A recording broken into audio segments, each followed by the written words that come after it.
ఇంటికి వెళ్ళే రేసన్న గారు ప్రార్థన చేద్దామని.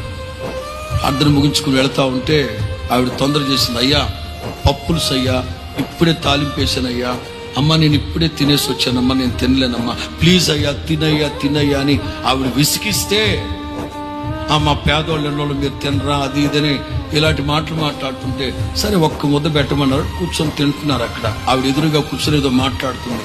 ఈలోగా మారు మనసు లేని భర్త వచ్చాడు. అరే చూడ్డానికి దున్నపోతులాగా ఉన్నావు, 10 ఇంట్లో అడక్క తిని తినకపోతే ఏదైనా పని చేసుకుని బతకచ్చుగా అని ఊయలేదా ఆ రోజున?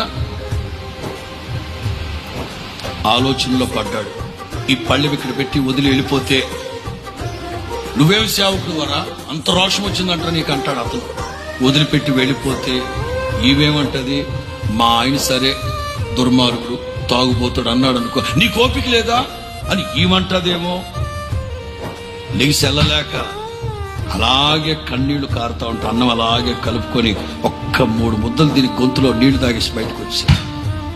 వెళ్ళిపోయిన తర్వాత మూర్ఖుడు అంటాడట, చిన్నోడైనా చాలా ఓపిక అనుకుంటా మీ పాస్టర్కి, రేపు ఆదివారం నీతో పాటు ప్రార్థనకు వస్తా,